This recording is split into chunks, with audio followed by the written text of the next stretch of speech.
It's card show day.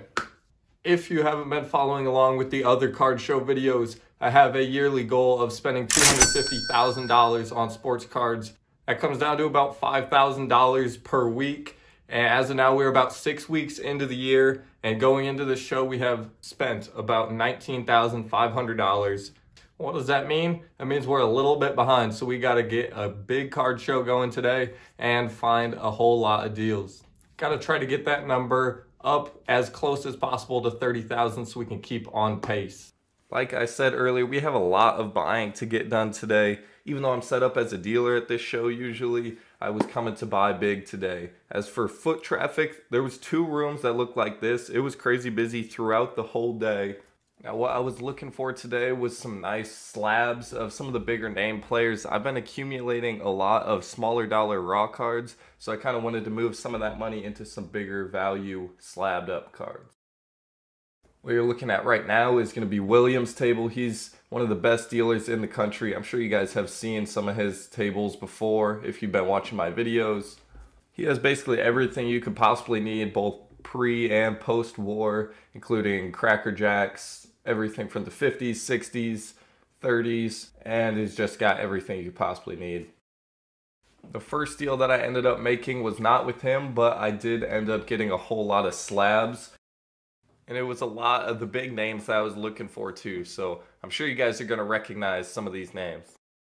Alright, just picked up this little lot of slabs. This was the first deal of the day. Let's go ahead and see what we got. A really nice Jim Brown, Mansell, some really big names, Mansell, Mays, Aaron, all the big guys.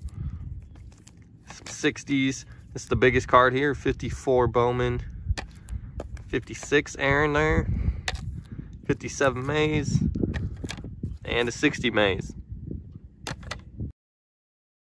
Now here we're taking a look at my display case here, seeing what we got.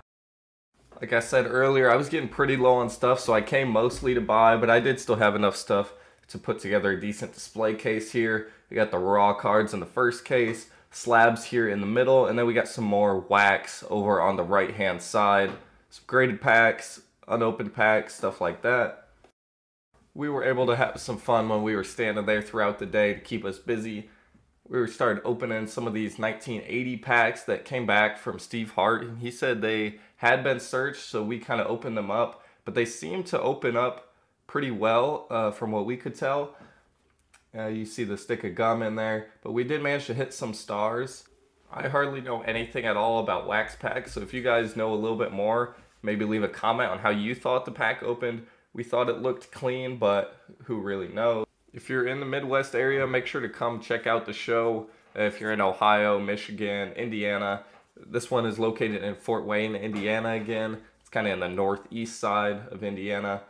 Here we were cracking a friend's slab here. He had a nice looking Harmon Killebrew double headers card there, so we ended up bringing the stuff to crack that open. Here's some more display cases from the show. This guy we did actually end up making a big deal with. If you remember my video where I purchased an entire display case, this is that same dealer, Dave. So let's go ahead and check out some of the stuff we got from him. Now, if you like 57 tops, or if you're building a high grade 57 top set, I'm your guy at the moment. The dealer I purchased from had an entire display case. Basically, he sent in an entire high grade set, just got them back, and I managed to grab basically all of them except for the one PSA 9 that he had. It was an awesome looking PSA 9 of a Ted Kluszewski that I wasn't able to make a deal with just because of how much I had. Didn't really want to have that much in a 9, but I managed to grab some awesome cards. The best one of the day, in my opinion, is Duke Snider PSA 8. Such a cool looking card, and you just don't see them in this type of grade. There's some other super high grade ones. We got Red Shindies here in an 8. We got Billy Martin in an 8, and Minnie Minoso in a PSA 8. So cool looking at these cards in such high grade.